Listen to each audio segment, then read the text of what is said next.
Dear ninth class, welcome back to free education اسلامیات اختیاری unit number 4 سیرت طیبہ۔ ہمارا جو ٹاپک ہم نے نیا شروع کیا ہے آج، اس کی سیکنڈ کلاس ہے آج، جس میں ہم اب ان انبیاء کرام علیہ السلام کے بارے میں پڑھیں گے جن کو اللہ تعالیٰ نے ان کی قوم پر اتارا اور دین کی تبلیغ کا حکم دیا۔ اور ان کی یہ جو تبلیغ تھی وہ عالمگیر نہیں تھی بلکہ صرف اپنی قوم تک محدود تھی۔ اس میں سب سے پہلے جن کا ذکر آتا ہے، جن پیغمبر کا، جن انبیاء کا ذکر آتا ہے، وہ ہے حضرت نوح علیہ السلام۔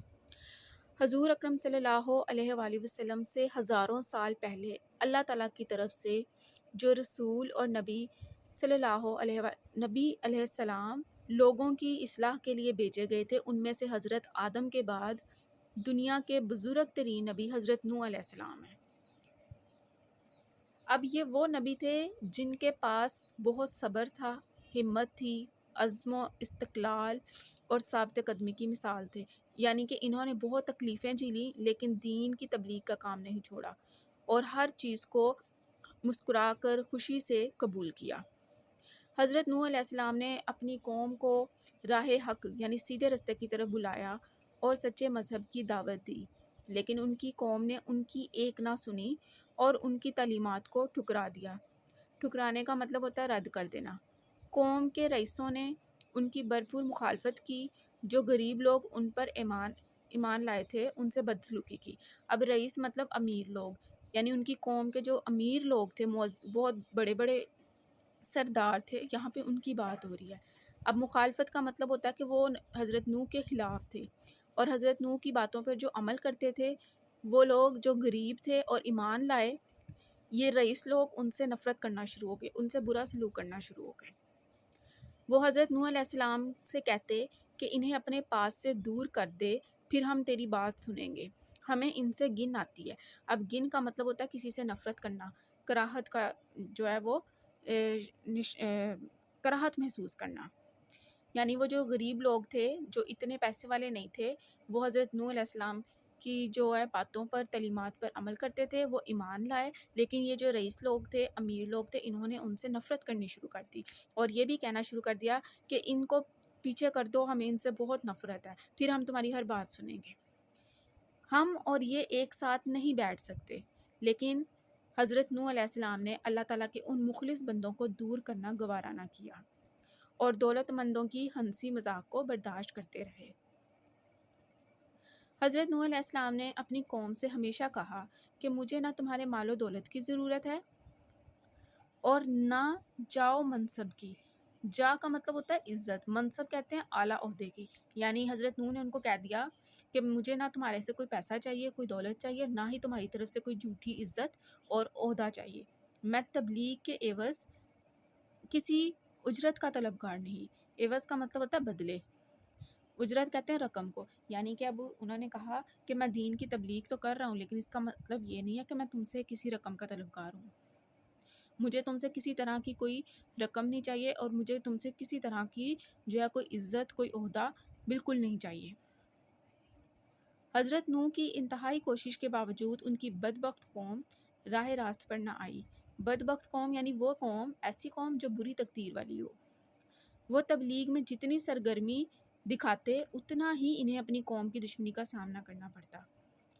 قوم انہیں ایذائیں یعنی ایذا کہتے ہیں تکلیف کو، اس کی جمع ہے ایذائیں، اور تکلیفیں دیتی رہی اور کہتی رہی کہ اے نوح، ہم سے بحث مباحثہ نہ کرو اور ہمارے اس انکار پر اللہ تعالیٰ کا عذاب لا سکتے ہو تو لے آؤ۔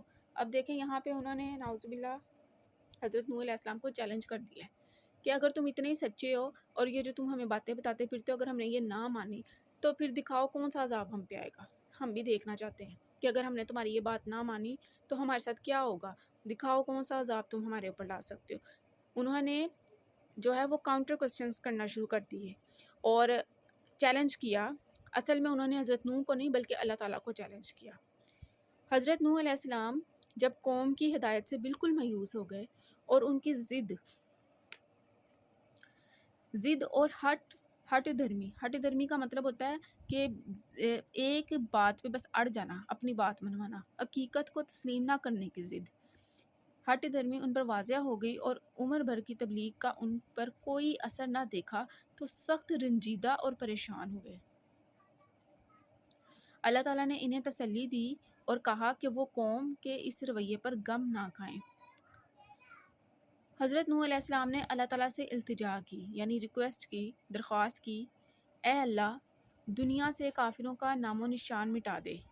ان کی یہ دعا قبول ہوئی، چنانچہ زمین کا وہ خطہ کہتے ہیں حصے کو، جہاں نوح علیہ السلام اللہ تعالیٰ کا پیغام پہنچانے کے لیے بھیجے گئے تھے، پانی کے شدید طوفان کی لپیٹ میں آ گیا، جو تاریخ میں طوفان نوح کے نام سے مشہور ہے۔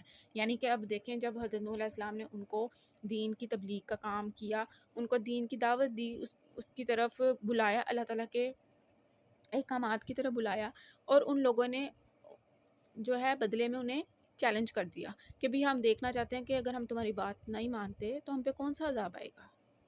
تو پھر حضرت نوح علیہ السلام نے جب دیکھا کہ وہ ان کی بات ماننے والوں میں سے نہیں ہے اور ان کی جو کوشش ہے وہ ان کے اوپر کسی طرح کا اثر نہیں کر رہی، تو پھر انہوں نے اللہ تعالیٰ کے آگے دعا کی کہ جو کافر ہیں، جو مشرک ہیں، ان کو اس دنیا سے ان کا نام مٹا دے۔ تو پھر اللہ تعالیٰ نے کیا کیا کہ پانی کے سیلاب کی صورت میں، شدید طوفان کی صورت میں ان کو غرق کر دیا۔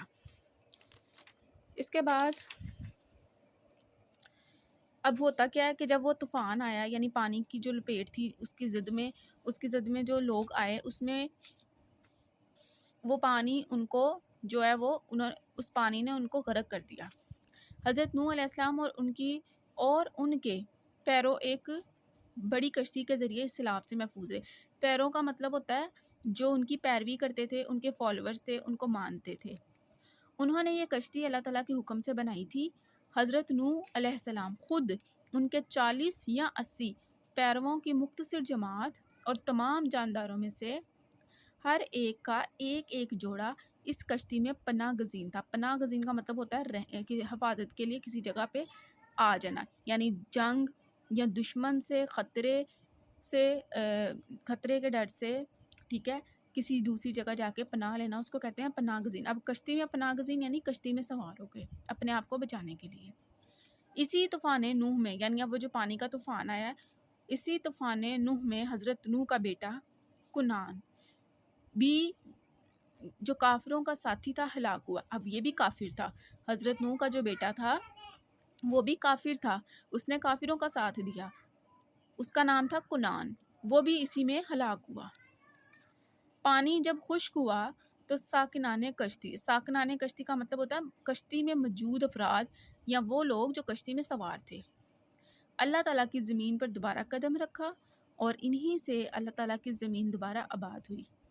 اسی بنا پر حضرت نوح علیہ السلام کا لقب آدم ثانی، اب ثانی کہتے ہیں دوسرے کو، آدم ثانی یعنی انسانوں کا دوسرا باپ مشہور ہوا، آدم انسان کو کہتے ہیں، ٹھیک ہے۔ تو حضرت نوح علیہ السلام کو لقب ملا تھا آدم ثانی کا، اور اسی طوفان میں یعنی اسی نافرمان اور گنہگار قوم کے اندر ان کا اپنا بیٹا کنعان بھی شامل تھا، وہ بھی اس طوفان کی لپیٹ میں آ گیا تھا۔ یہاں پہ ابھی ہمارا جو ٹاپک تھا حضرت نوح علیہ السلام، یہ ہم نے ان کی تبلیغی مسائی پڑھی ہے۔ انشاءاللہ نیکسٹ کلاس میں میں آپ کو حضرت ابراہیم علیہ السلام کے بارے میں پڑھاؤں گی کہ ان کا دور کیسا رہا۔ امید کرتی ہوں کہ آپ کو اس ٹاپک کی سمجھ آئی ہوگی۔ ایک ایک لائن کو پڑھ کے ایکسپلین کرنے کا مطلب یہ ہے کہ آپ کو پتہ چلے کہ آپ اس ٹاپک میں کیا پڑھ رہے ہیں۔ So stay connected and stay blessed.